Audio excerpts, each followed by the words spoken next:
Who's doing the intro? Welcome, everyone, to Experimental Reality. I'm your host, well, one of them, Chayan. Sitting to my right is Josh. Hello.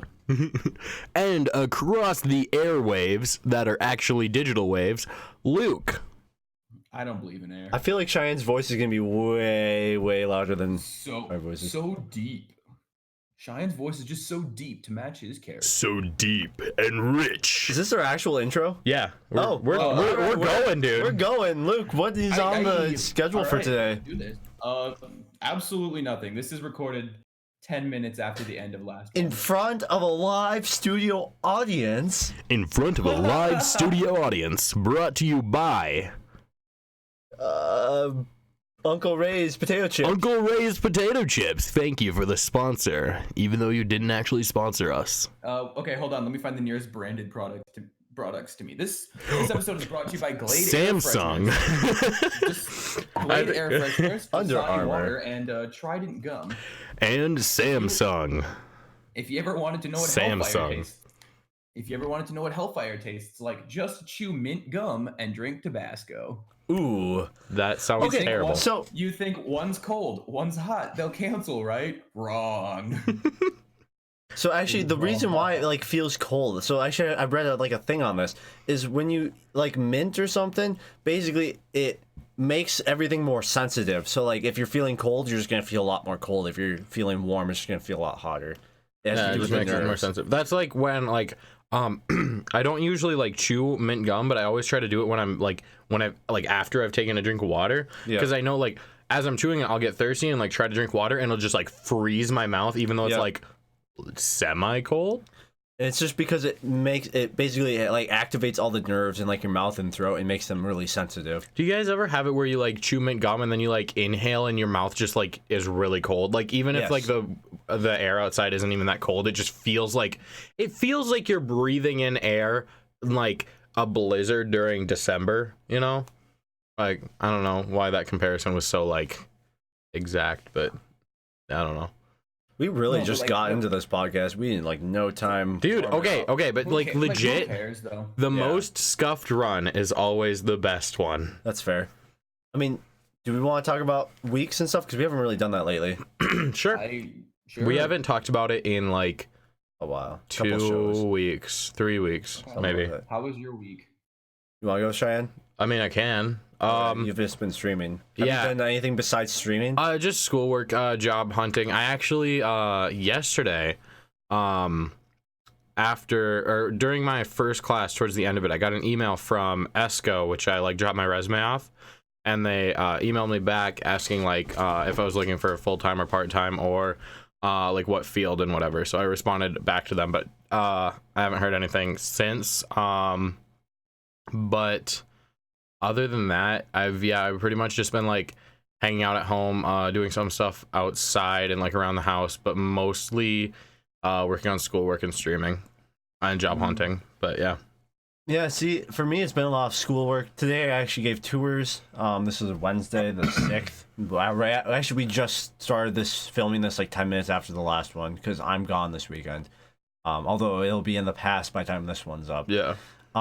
So I gave some tours today because it was senior tech day at my school. So all the seniors from all the high schools came in, and I tried to coerce them into, college. Stay away. You need to come Just to kidding. college. So yeah, that I don't know. And then I started a game. Oh, we haven't talked about that. Me and a couple friends, we started making a game. It'll be like an RPG, so that's kind of cool. On top of everything else I'm doing. So. Oh. I just remembered something. We all have a lot of side projects, don't we? Yeah. I actually just like set up a few pieces of merch for like my stream because like I thought the logo was sick, so I like decided to make some like really quick like merchandise to be able to sell. So that's something that I also did. And where can you buy this? Because I don't even know myself. It's on my stream page. It's on Mixer. Yeah, on Mixer. If you go all the way down to the bottom, there's a little like panel that says merch. Just click on that; it'll send you right to the website that has the merchandise. There's a short sleeve shirt, a long sleeve shirt, a sweatshirt, a like sleek jacket, and It's like a thin bomber jacket, I think is the styling. And then there's also a sticker. The sticker is $5. Okay, I'd actually consider buying a sticker. Like the sticker looks pretty sick. Like I myself want to order one. I actually recently ordered myself one of the t-shirts. I gotta be honest, those full zip jackets look pretty sweet too. Mm-hmm. Yeah. I mean, hey, look, they could possibly be some experimental reality merch through the same thing. Yeah. There. Yeah, for sure. It's just we have to. I've been looking into other websites because currently the website that I'm going off of for my merchandise, isn't very good when it comes to my portion of the cut. But to be fair, I'm literally just providing the logo. But it's like a print on demand type thing. Yeah. So like there's other websites that are like a little bit better. Like there's one where like the prices are cheaper and the cut's a lot more, but the like customization of it is a little bit more of a hassle to get right. Cuz like the thing I like about where I have it right now is you're able to like customize like the like sleeves, like put designs on the sleeves. Which is really really nice, but like one of the other ones that I looked into, the only way to do that is you have to like submit some request to them with like the job ID and whatever, and it looks kind of like a hassle and doesn't give a good explanation of what you have to do. But I'm definitely still looking into it to get a more reliable place. Like, not that mine isn't reliable, it's just a little bit harsher on what they take compared to what I get from it, but sure. So still super cool. That's a fun. Yeah. So Luke, how's your I tried to get Chayan a graphic. Oh yeah, that happened. A graphic what? I tried to get Chayan a graphic design gig this week. Oh. Because a wrestler that I follow on Twitter was like, I wish I had like cool merch, and then I would like tag Chayan and was like, so I know a guy. Yep. And then I tweeted at him like immediately after. I'm like, so I heard you are looking for a graphic designer, and he to his credit, he's like, DM me. Yeah, he asked me to DM him and like liked my tweet and whatever, and we talked a little bit, but I haven't heard back from him since like 2 nights ago or whatever. Did you send him those samples? Yeah, I sent him a bunch of like my previous work, and he said that it was like really cool, and I said like I'm glad that you like it, but he hasn't said anything since. So sure. But yeah. Hopefully it all turns out well. I don't know. We'll continue to tag you in because I want to. Yeah. So, Luke, how is your life going? That's me. It's you. We actually didn't forget about you for once. Don't you forget about me. Yeah, Luke, go. Episode. Karaoke. I have been really well, honestly. Like, it's been going really well for me lately. I fell a bit behind in homework due to my road trip this weekend, in which I got absolutely no homework done. I was basically gone the whole weekend. Dude, that sounds like sounds very similar to my situation when we came down to visit you. Yeah. It's, you do cool stuff here, you pay for it later. Yep. You live in the moment. Such is the balance of life. Mm-hmm. But yeah, I had a really nice weekend. Went and watched All State Choir, which was amazing, and All State Orchestra, which put me to sleep, but was still really good. Their song choice was not very energetic, and it had been a long day, so I may have fallen asleep a little bit.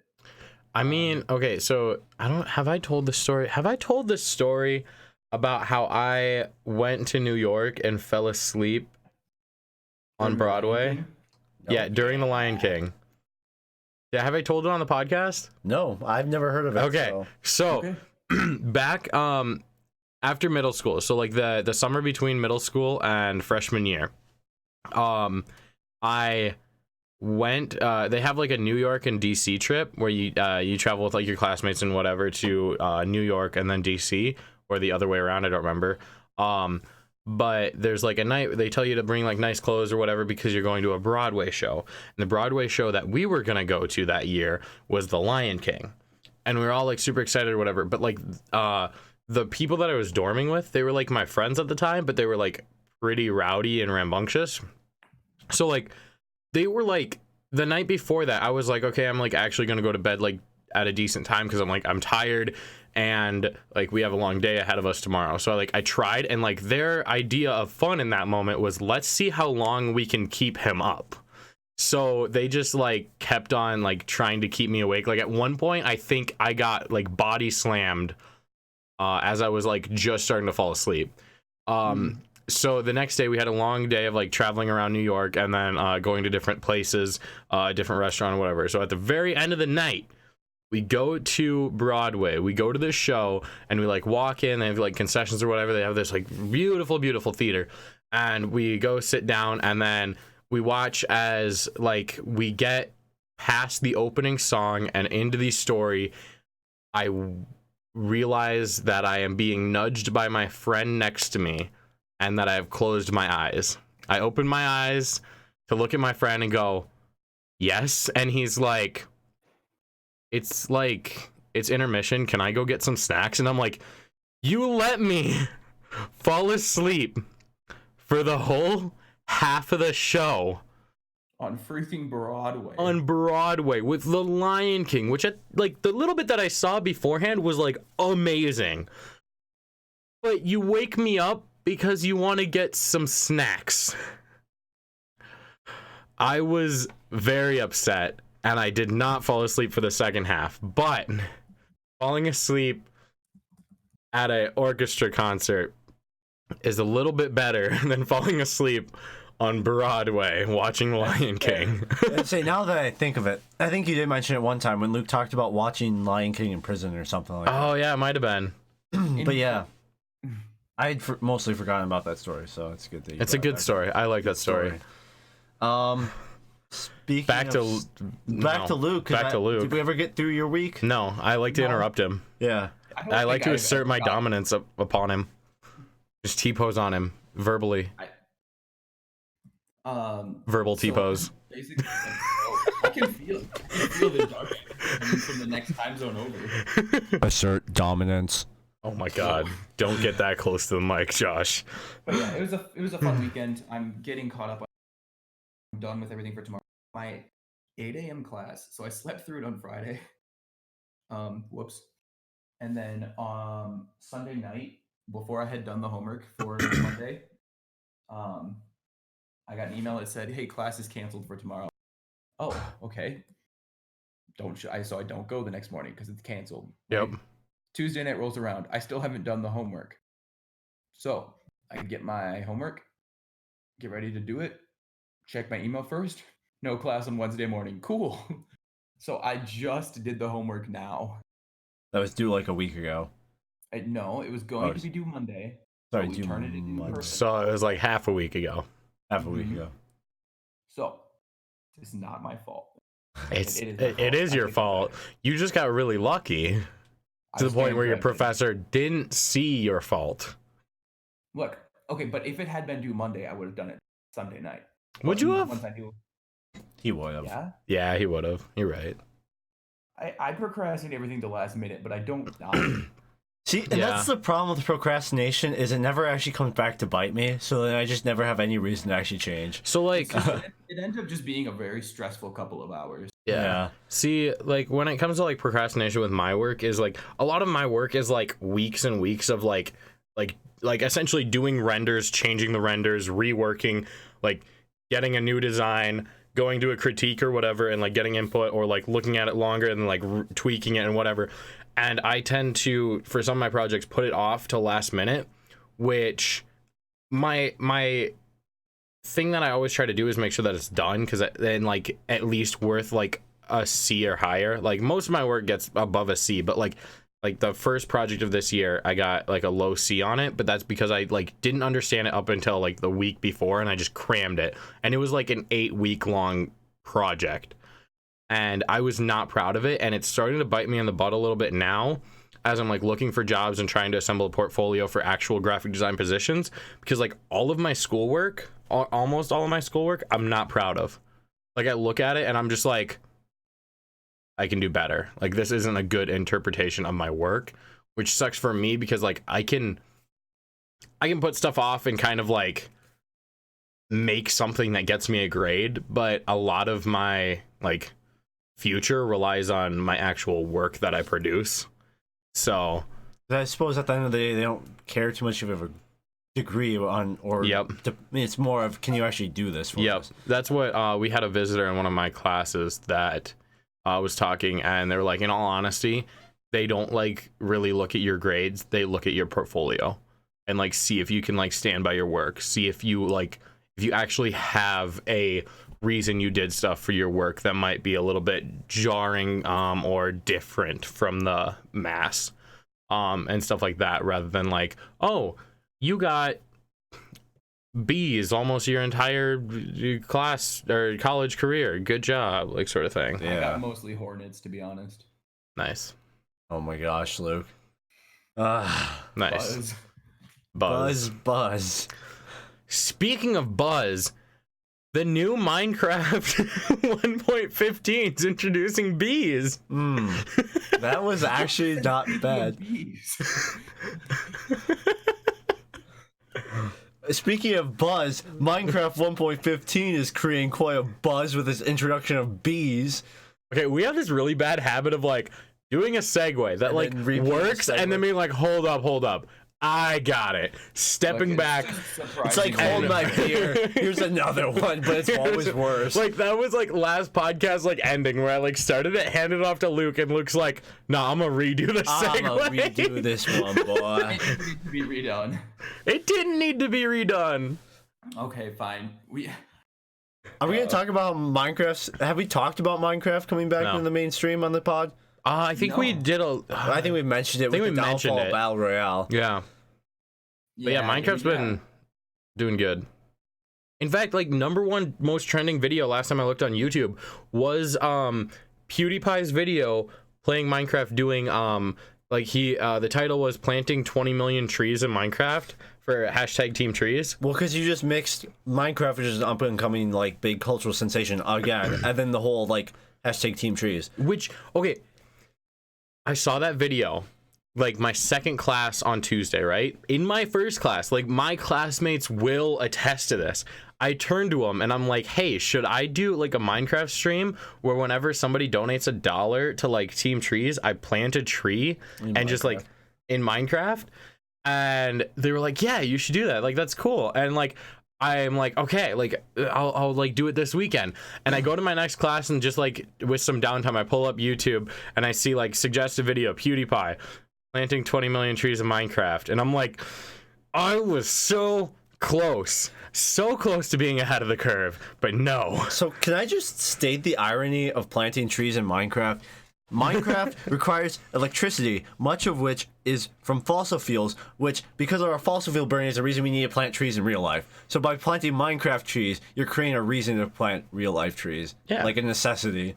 So I find that maybe slightly ironic. Fossil fuels. Chayan, did you see the discussion in Discord? Yes. Oh, yeah. Yes, about nuclear and whatnot. Yeah, like, yeah. So for the viewers, basically I read a scientific paper that was talking about how, you guys, if you remember the Fukushima accident, there was an earthquake in Japan, which cracked a nuclear reactor, which, killed people.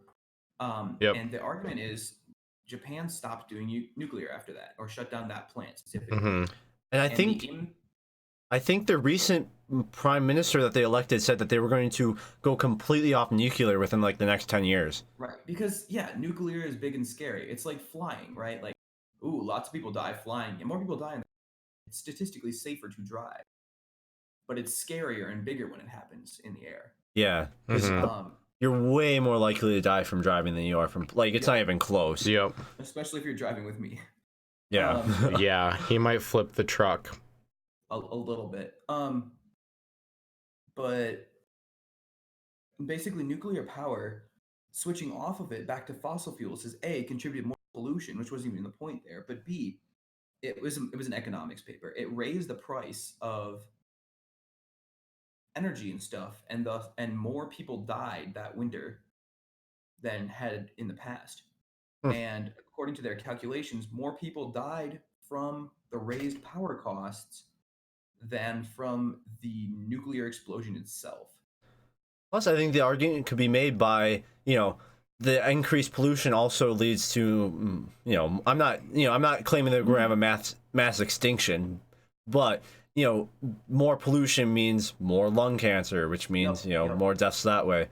Whereas with nuclear reactors, they have the radiation from the waste fuel, but if you take care of that, no one's exposed to that, right?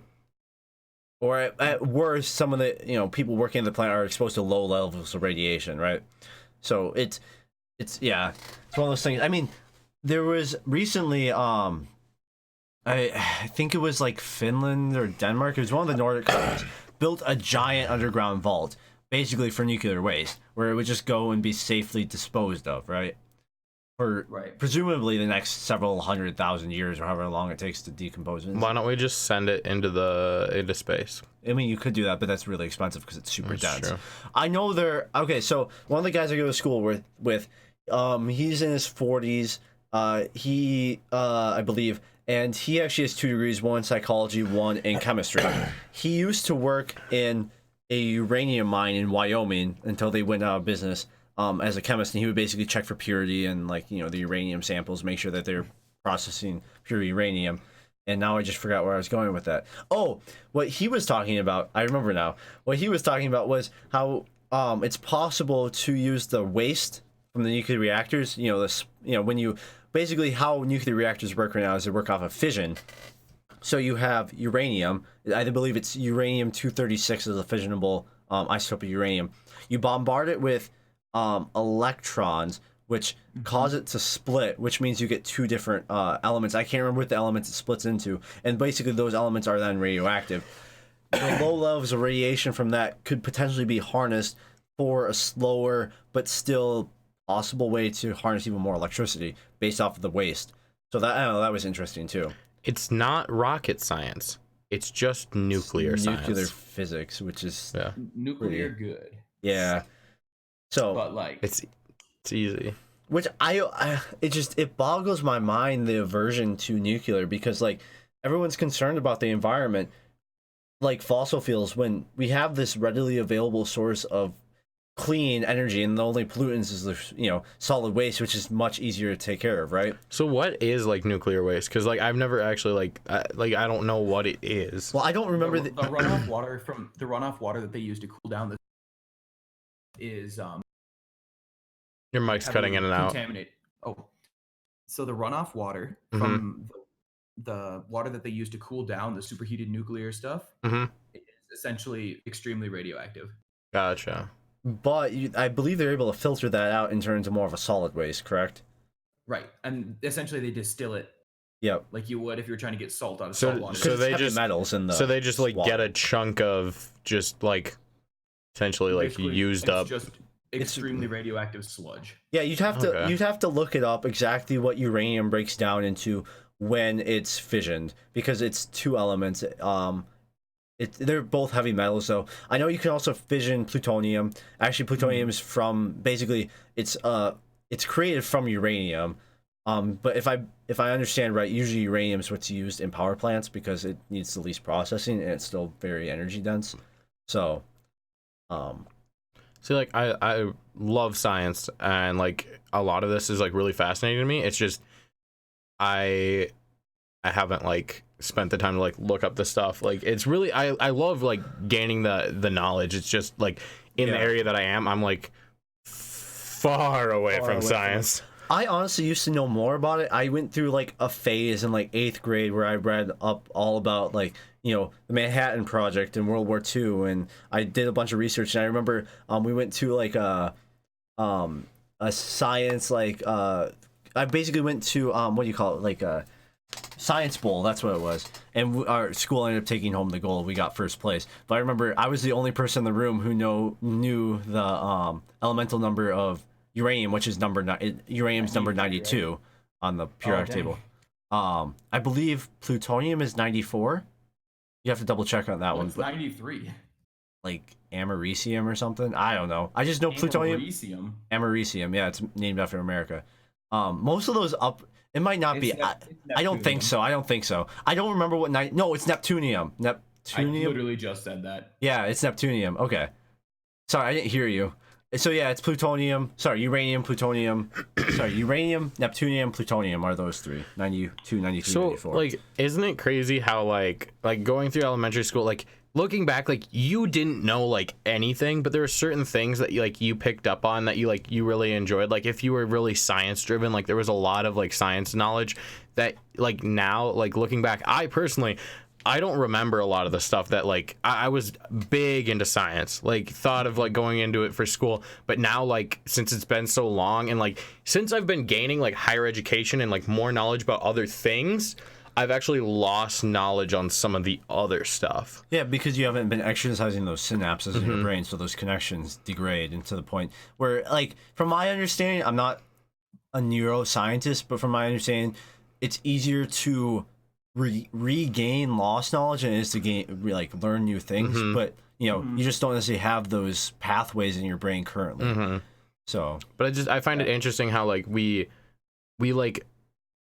get thrown a bunch of knowledge when we're younger, but yet we still don't know like anything. And as soon as we start like figuring stuff out, we find like one direction and we learn like not everything there is to know about it, but like we try to learn as much as we can about that direction, but we lose all this other stuff. It's not really a loss, as maybe just like it's still important that you learn these things because you don't know what field you're going into. And so some of the, you know, what I remember from school is going to be different from what you remember from school, because you probably, you know, what you learned in like some of those arts classes are more important, whereas like what I learned in like math and science is more important to me, whereas, you know, some of those things, and even still, like I said, from my understanding, regaining lost knowledge is a lot easier than learning new things. So by having those lost knowledge, you know, if you ever have to, now doing your taxes, you have to remember how to do math again. It's a lot easier to pick that up again than it is to completely. That's kind of like, that's how I was with my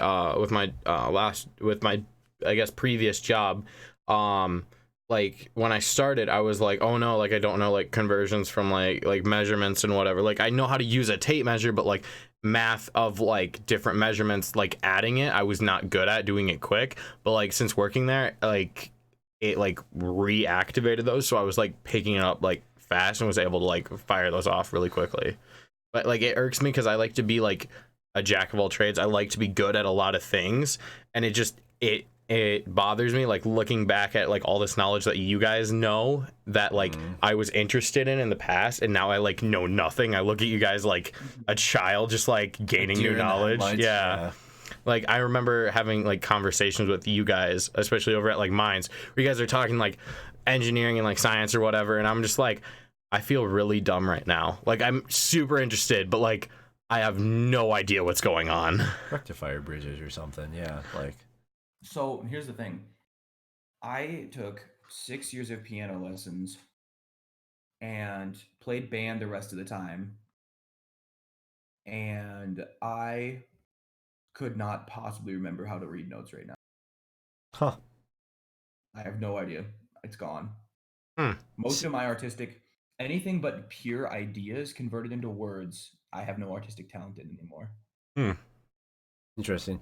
See, I never really learned how to learn music. I just learned how to kind of blend in with everyone to sing, and then I learned that I was actually good at singing. Because I can't sing. But yeah. See, I was like mediocre at singing, and then I got one-on-one classes 2 days a week, all 4 years of high school with my music teacher. Oh, really? Yeah. Oh, that would be nice. And then actually my senior year, I got a perfect score on a solo I sang. So nice. Dang. See, like. I was like pretty like decent at singing throughout high school. I loved chorus. I was in like chorus essentially through like elementary school all the way through high school. But between my junior and senior year, my voice dropped. I was a tenor and I just dropped to a low bass. And I did not have enough time to get used to my new like singing voice. So whenever I try to sing, like unless I like know the song and like really like hit the right timing with like my voice, because like I fluctuate my voice so much, I will just sound terrible. And it bothers me because I love like pop music with like tenors and stuff, and I just can't hit the notes. Yeah, no, I used to be a bass, and then the more I've worked on my range to the point I'm more of a baritone now. You should teach me. Singing? Teach me your ways, yes. I am. I don't know if I could, if I'm qualified to teach. Teach me your ways. Attempt. Teach me your ways, Josh. But I mean, yeah, now I used to be able to barely sing bass. Now I have a wide range. I can sing I can sing pretty much anything from low tenor down. I can sort of sing high tenor. I struggle a little bit because that's just out of my range. But the thing is, I've pretty much smoothed over to the point where my regular singing voice and then my falsetto are pretty smooth, where I can pretty seamlessly shift between the two. So, anyway, what were you gonna say, Luke? I was gonna say I sing bad. Yeah. I mean, Chayan you're good. You just don't have any sense of like pitch. That's the biggest thing. Isn't that what Isn't that, singing like, is? Though it's kind of understanding. Well, like yes, but like he has a good voice, is what you're saying. Yeah, he has the like, potential. There's some times where like he'll sing and he will hit the notes for like a solid like 2 lines of the song, and like it'll actually sound good, but then it just all goes to trash because he like doesn't know what the next like pitches are. See, then yeah, that comes down to, does he have the technical knowledge or does he have the ability to? And Luke, I guess you would argue, has the ability to sing, but he doesn't have the technical knowledge of singing. That's like Jacob, our friend Jacob, over on our side of the state. He is a phenomenal singer. East Jacob and West Jacob. Like, that's how we should refer there to we it. go. But like he is a phenomenal singer, has a beautiful voice, can hit like stupid high notes, super jealous about it. But like he knows nothing about singing.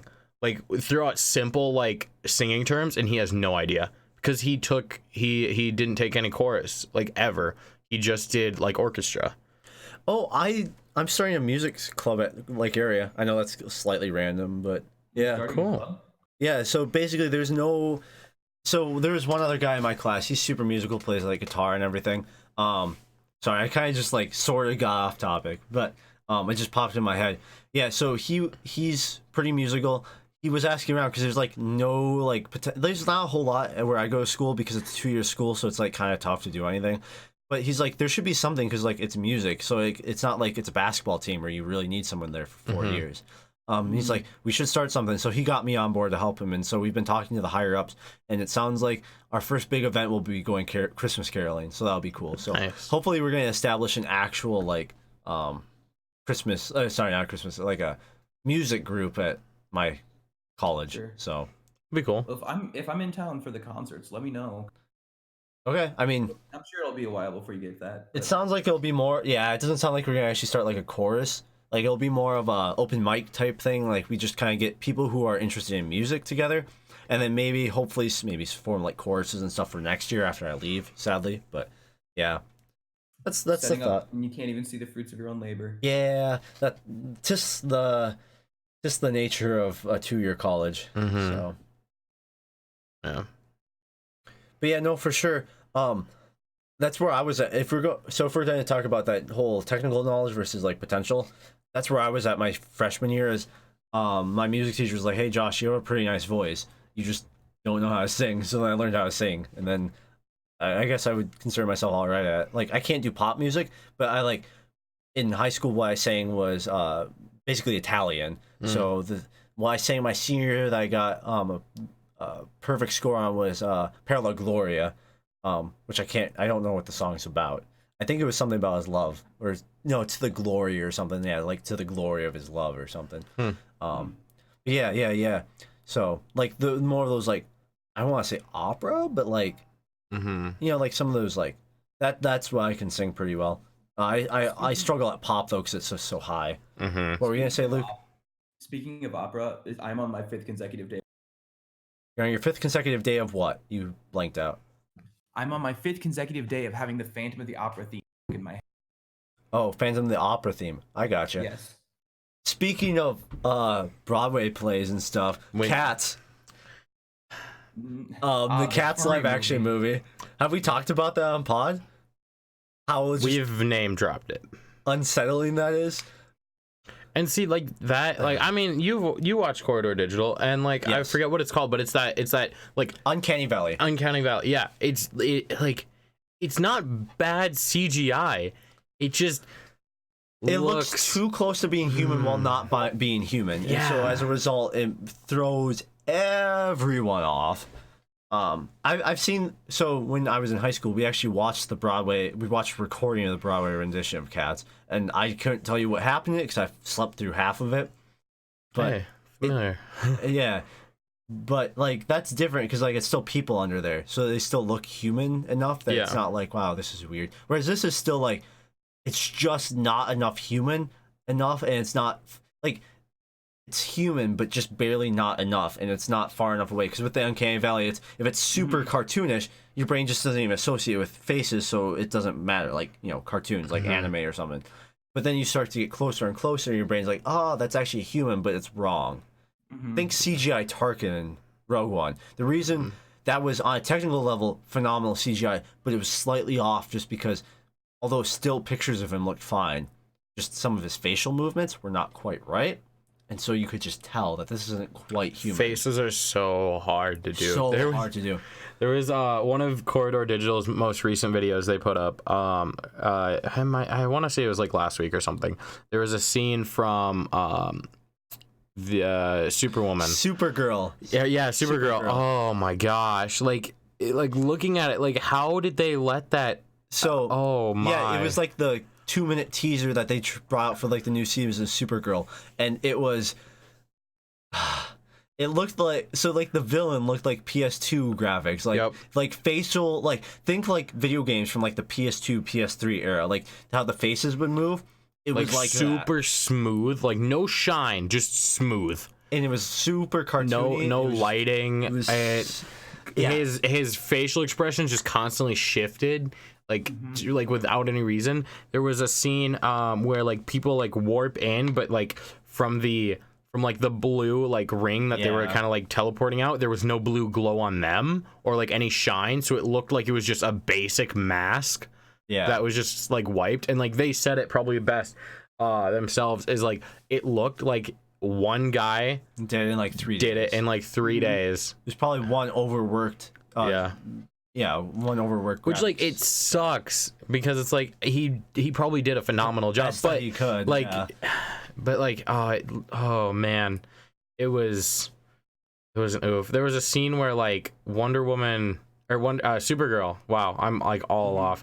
Supergirl like jumps to catch a bullet and like just like straight up like really like think of like really shoddy like video editing where like you click on the image and just drag it. That's basically like, what it was. Like they essentially just took her like mid jump and just like froze her in place and went, okay, and we're gonna drag her off, and cool, we're good. So her hair, instead of like going back behind her, was still like above her head, and it didn't move. It just moved.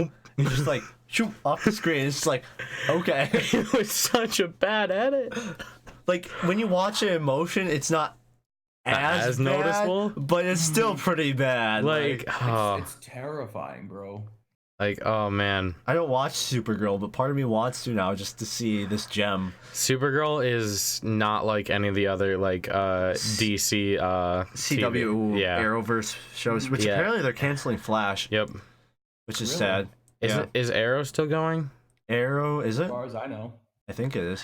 Arrow should have ended after season 4. I've heard that's the thing. Same thing with Flash. Flash should have ended with season 5. I want to say season 5 was like the last like okay, this is pretty good. And now they introduced Batwoman, which has like 8% audience reviews on Rotten Tomatoes. It's quite low. 8%. 8%. Oh, good lord. Last I checked, it was 8%. Single digit. Rotten Tomatoes from fans, but it was like 90% from critics. It was one of those type things. Okay, so many reviews have been coming in lately to where it's like, I'm just gonna look at the fan reviews and not the critics, because there's so many things where it's like critics rate it garbage, but like the Joker. like Joker, and like the actual audience, the real people, like love it. But then there's ones where like the critics are like, this is phenomenal, it's a great interpretation of the movie, and then all of the fans are like, this is actual garbage. This is hot garbage. See, and so that's why there's a discussion in the culture of, is movies, is like TV, are they dying as art forms? Because when you have such a break, I think I've talked about this on the pod, but when you have a break between the critics and the public, it tends to signal the decline of a medium. For example, art used to be pretty like everyone came to the consensus that Mona Lisa is a phenomenal piece of art, right? Now you're to the point where it's like abstract art, and all the critics are like, wow, this is so great, and everyone's like, this is like someone just kind of puked up colors onto a canvas.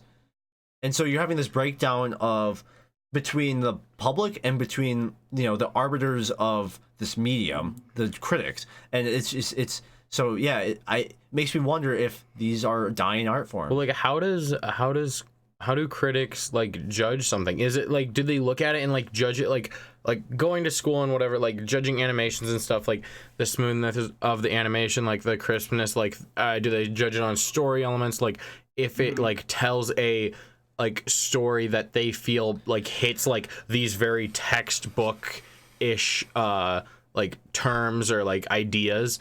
Is that what they go off of, or did they literally just walk in with like a little sticker that says I am a critic and sit down, watch it, and then just give an opinion based off of just themselves? There's like, I don't know, because like at some point there's over analyzing, right? Like at some point you're looking for things to hate. Yeah, that's like, yeah. What movie was it? There was one point where there was a movie that I went to see. I want to say it was like with the friend group. And like they were like, I think Jacob was going to see it too, and he really didn't want to because it was like there's like something bad that he heard, and I'm like, just don't focus on it. If you focus on it, it's gonna be bad. You're gonna see the bad things in it. But if you just go in and just take it in as a movie, as a piece of cinematic art, you might actually enjoy it.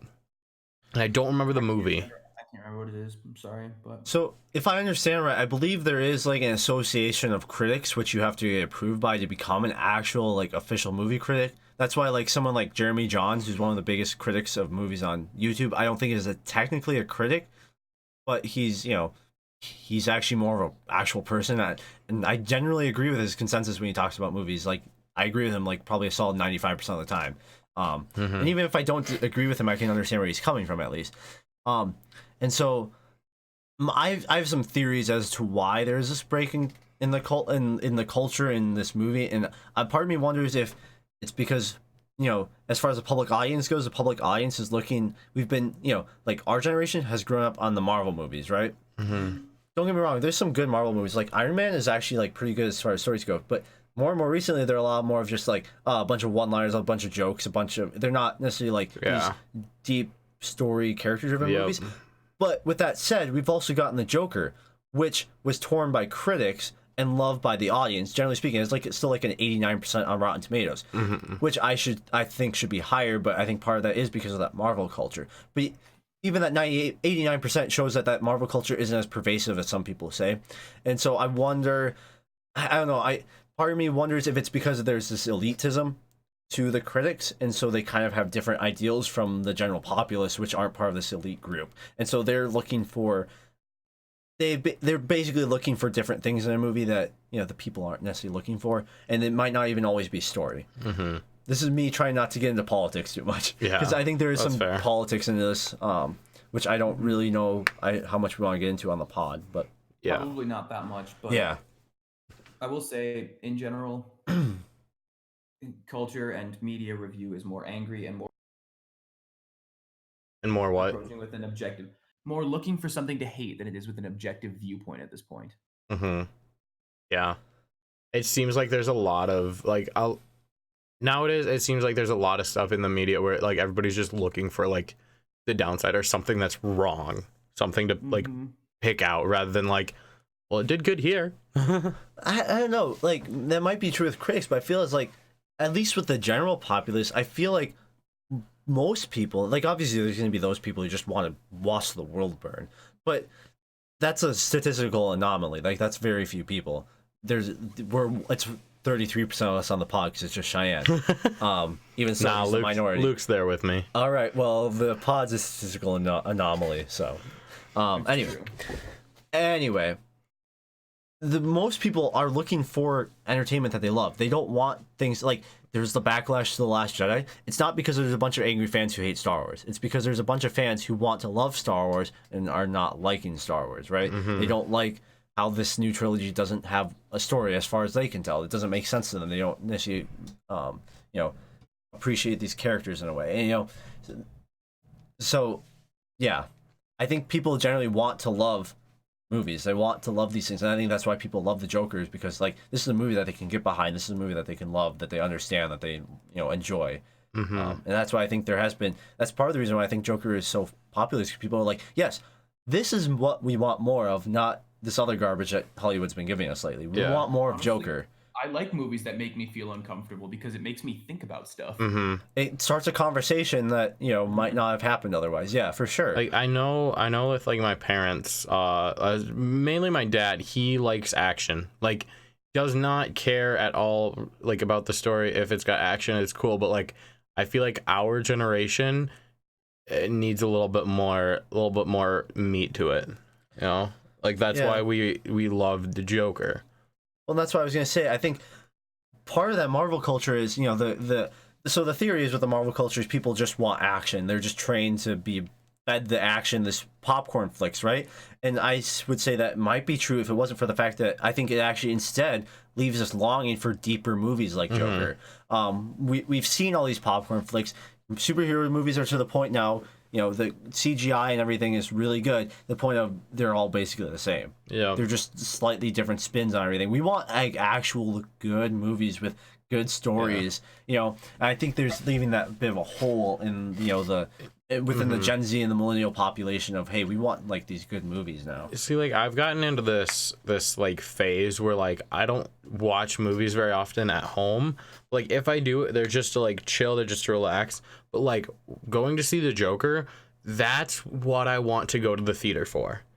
Like that atmosphere, that environment, like just pairs really well with the Joker. Like it's not just a phase, Mom. Yeah, like and like with like the Marvel movies, it's like you go see it like like on opening night, if you have like a really good audience, it can be loads of fun. Because they'll actually like interact and like engage with the movie and actually be like surprised when there's like big reveals at Endgame. But like at the same time, I'd rather just have like a nice seat at home and just throw it into my TV, turn on the speakers, and just sit back and eat popcorn while watching it, rather than like in the theater environment. That's fair. See, I don't know, but at the same time, I feel like you can get a really good viewing experience at home too. I do really like the theater experience. That doesn't mean that you can't have a good experience at home. Like I watched You Were Never Really There, which is another Joaquin Phoenix movie, at Mines. I still really enjoyed it. Sure, it wasn't quite the same experience, but I mean, yeah, I'm with that same note, like just popcorn flicks, there's nothing wrong with them. I enjoy popping in a good Marvel movie where I can just kind of sit there and enjoy the spectacle of it. With that said, though, I do like those deeper movies like The Joker, where it plays on like actual themes, like an actual deep story. It's character driven. It's the characters actually have emotional weight. They actually have agency in the movie. It's not just they're throwing in this thing and they're just kind of being pushed around, right? That's not really exciting. It's not interesting, I guess. It might be exciting because there's lots of explosions, but it's not interesting on a emotional, empathetic story level. It's visually appealing, not emotionally or mentally appealing. And now for soccer talk. And this has been soccer talk. You can go out of your way to. What? I can't finish. I thought you said something about going on my way. You said something, cut out, and then said something as Josh was finishing. So anyway, rip. There was just silence for soccer talk. It's fine. I tried. Yeah, no, for sure. I guess. I'm gonna write this down. Anyway. Speaking of writing things down, I don't know where I was going with that. I just wanted to try and segue into something. Well, okay, so movies though. What do you guys think? How are we doing time-wise, boys? We're getting close. We got 10 minutes. We got 10 minutes. Yeah, sounds good. But no, if we're going back to movies, I don't know. That's just my thought. There's nothing wrong with those popcorn flicks, but like it's nice to kind of give that break once in a while. So, has there been a movie where you've ever had the thought cross your mind that it would be amazing, like would be so much better of an experience to like still like just be the only person in the theater, the only person just centered in the theater by yourself?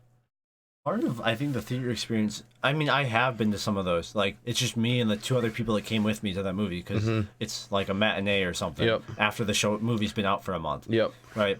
We're literally the only ones where there might be 2 other people sitting down a couple of rows from us or something.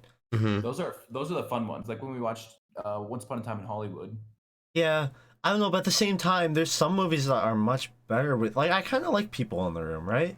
I'd rather watch popcorn flicks with people. Yep. Yeah. But like, normal movies by myself. What do you guys think then of watching The Joker? Like, imagine watching The Joker for the first time by yourself. I feel like it was better to have people in the room. That would give me anxiety. Yeah, I feel like that one. Plus, with The Joker, is you need someone there to, when you're done, they can react with you, right? Well, like, okay, what if you could just laugh at me for not reacting? What if you could have that, but they were just in a separate theater, like the theater across the way, same showtimes and everything? They need to be there. They need to be right there. That furthers the connection you have with that person and the connection that you have that they've watched this movie with you, right? Okay. Because if they're in the other room, it's just like, oh yeah, they watch it some other time, right? It furthers that connection in your brain that, hey, like, I'm connected to this person and they just watched this movie with me. We've shared this experience. If they're in the other room, they didn't share the same exact experience as you. At least you don't feel that on an emotional level. So what I'm getting here is movies are a good first date. I mean, I would disagree with your explanation. Like, it makes it sound like it would be, but I suppose it depends on the movie. Yeah, but like, no, I don't think that that like first dates or movie dates are good first dates. I think that they're like terrible first dates. But like the way that you explained it and everything made it like actually sound like it would be like a good one. Like the way that you're describing like the emotional connection and whatever. But like I understand what you're saying. Like I totally like, that's why I like going to movies with friends, not by myself. Yeah. But plus it just feels weird because most people go to the theaters with friends and then you're there like, I'm the loner, guys. Like, look at me. I went and saw. I don't know if I've ever gone to a movie by myself. Went to 3 or 4. Usually with my sister or you, one of you guys, or like sometimes I'll go with Abby and Kylan and Levi Olson, or Levi, my brother, whoever. I've went to ones by myself just simply because like our friend group over here, there's certain genres that they don't really like horror movies. So like trying to get people to go to that over here for me is like pretty much impossible, to the point where I'm just like, I'm just gonna go. Yeah, that's fair. Which sucks because like horror movies or scary movies aren't the greatest to watch by yourself. They're a lot more fun with like more people, but it is what it is. Yeah. I don't know. Yeah. I don't know. As I said, I've never gone to a movie by myself. I kind of want to do that now, just to see what it's like. Okay, so we're gonna really rough jump over to a question that I have that's really off topic. You just rubbed your face, which made me think, Luke, I don't think you ever got back to our audience how the shaving went way back, like episode 5 or something.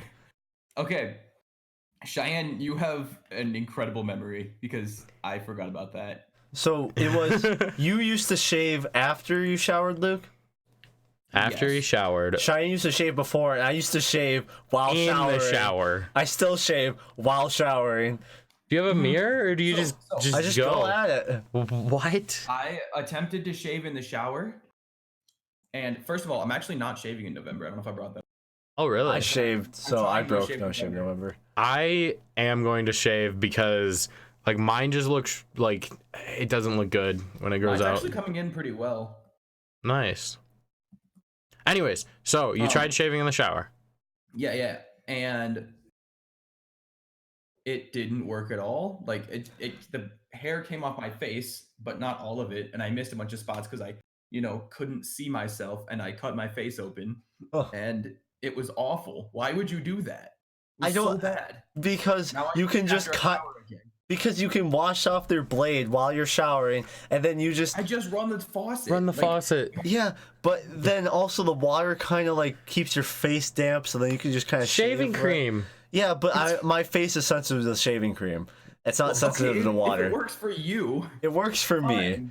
quite You well. tried to get me to do it. Normal. Not trying to get you to do it. I was just saying that's how I do it. And then you're Just- like, I'm gonna do it too. Just normal college guy things. Yeah, shaving in the shower. Shaving in the shower. Shaving in the shower sucks. Dancing in the mirror. Chayan, mirror thank you for mirror. helping us complete this story, though. Yeah. So, Yes. Luke, what's the definitive way to shave? Before, after, or in? I don't think he's ever done it before. Have you done it before? I did try it before, and it literally is no different, except I have to wet my face down to make my skin. Yep. Like It's just extra work. the only difference is if you do it like before showering, is the idea is if you have any hair that's gotten around like your chest or like your shoulder, I don't know why they'd be at your shoulders, but like has drifted further down than you're aware of. The shower makes sure that you don't have any of that in your clothes, you know? It fully rinses. You shower in your clothes? Yes. Yeah. Do you not? Okay. Do you not? No. Believe it or not. Are you one of I do those not shower in my people that Are you one of those owns people a that shower washer? naked? Dude, that's sick. I you own a- shower in my birthday suit. Those are the clothes I wear. But like, okay, are you one of those weird Wait. people that own a like washer and dryer? You just Yeah, I think so. shower. I don't Dude, know. he showers I just naked. kind of What give a my dirty perv. laundry to my mom and it comes back clean. So, okay, Josh, can you function as a independent human?